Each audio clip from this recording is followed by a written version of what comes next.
ये एनिमेशन हमारे लिए हमने इसे सिर्फ एक्सप्लेन किया, वो एंटरटेनमेंट पर्पस के लिए, इसलिए इसे कृपया कॉपीराइट से दूर रखें।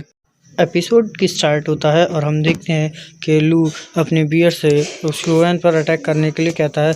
जब वह उस पर अटैक करता है तो रोयान उसे बहुत ही आसानी से डॉज कर उस पर काउंटर अटैक कर देती है।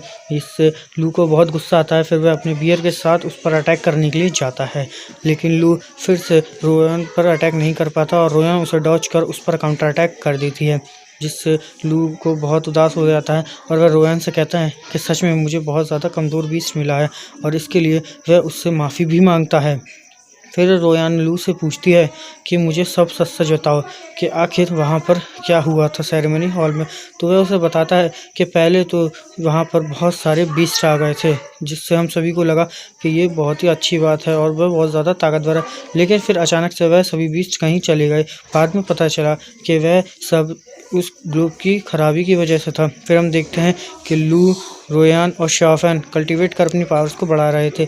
तो लू रोयान से कहता है कि क्यों ना हम शाओफैन को रेफरेंस पर ले जाएं। तो वह कहती है नहीं, और दरअसल जो मना कर रही थी वो रेफरेंस के लिए इसलिए क्योंकि वह बहुत ही ज़्यादा खतरनाक जगह है, वहाँ एक आदमी नहीं जा सकता, वहाँ पर बहुत ही खतरनाक बीस्ट हैं। लेकिन लू के ज़्यादा कहने पर वह मान जाती है और वह दोनों डिसाइड करते हैं कि वो उसके साथ उसकी मदद करने के लिए जाएंगे। इसके बाद लू एल्डर से परमिशन लेने के लिए वहाँ से चले जाता है।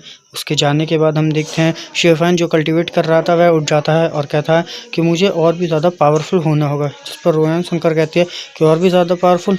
सच में तुम तो मुझे बहुत ज़्यादा इरिटेट कर रहे हो। रोयान उससे बात करना चाहती थी, पर शाओफैन कहता है कि मुझे और भी ज़्यादा पावरफुल होना है और मुझे अपने फ्यूचर में अपने घर जाना होगा। इधर हम देखते हैं कि शाओफैन के मम्मी पापा उसे ढूंढ रहे थे हर तरफ। तो फिर जब हम प्रेजेंट का सीन देखते हैं, यहाँ पर लू शाओफैन के पास आता है और कहता है कि मैं तुम्हें कुछ टेक्निक सिखाऊंगा जिससे तुम पावरफुल और भी ज़्यादा हो जाओगे, लेकिन उसके बदले में तुम्हें मेरे साथ जंगल जाना होगा। शाओफैन बहुत अच्छे से उस जंगल के बारे में जानता था कि कितना खतरनाक है, इसलिए मैं वहाँ जाने के मना कर देता है, लेकिन उसे स्ट्रांग होने के लिए इन टेक्निक्स को सीखना बहुत ज़्यादा ज़रूरी था।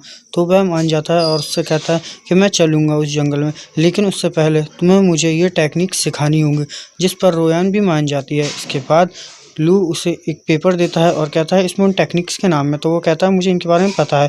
तभी वह लोग बाहर आ जाते हैं।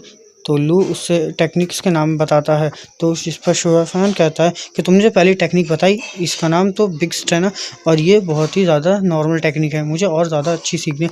जिस पर वह आयरन फिस्ट का नाम बताता है और उसे करके दिखाता है। वह अपनी पावर्स को एक जगह इकट्ठा करता है, अपने पांच में लाके एक चट्टान पर अटैक करता है। उससे कहता है कि तुमने इन सब चीज़ को नोट कर लिया? जिस पर वह कहता है कि हाँ, मैंने इन सभी को अपने माइंड्स में देख लिया। जिस पर वह हैरान हो जाता है। वह कहता है कि क्या सच में?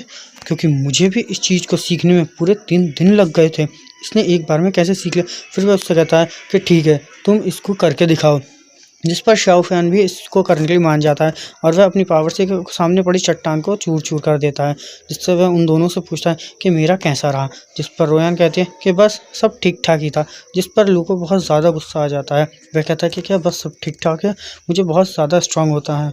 इसके बाद लू उसे एक और टेक्निक सिखाता है जिसमें सब स्पीड का खेल था। वह कहता है कि देखो, अब ये टेक्निक जो मैं तुम्हें सिखाने वाला हूँ ये बहुत ही ज़्यादा हार्ड है, तुम्हें इसको सीख लिया तो तुम बहुत ही ज़्यादा स्पीड में आ जाओगे। तो लू कहता है कि ठीक है, मुझे इस टेक्निक के बारे में सिखाओ। फिर लू उसके पास जा उसे एक नई टेक्निक दिखाने लगता है। वह खाली ग्राउंड में जाता है और फिर अपनी स्पीड्स की वजह से इधर से उधर जाने लगता है। और वह इस टेक्निक को देख शाओफैन भी बहुत हैरान था। वह कहता है कितनी ज़्यादा स्पीड में कर रहा है जबकि इतना फैटी है। वह उसके पास आता है और कहता है कि क्या तुमने इन सभी मेरे कदमों को भी नोट कर लिया? वह कहता है कि हाँ, मैंने सबको नोट कर लिया। और हमारा यहीं पे एपिसोड ख़त्म हो जाता है। गाइस, ये जो एपिसोड्स मैं एक्सप्लेन कर रहा हूँ ये रनिंग एपिसोड्स हैं, इसके अभी तक नए एपिसोड्स नहीं आए। जैसे ही आएंगे मैं उन्हें भी एक्सप्लेन कर दूँगा। और जब तक इसके नए एपिसोड्स नहीं आ रहे तब तक मैं एक नई सीरीज़ स्टार्ट करने वाला हूँ जो आपके स्क्रीन पर आपको दिख रही है।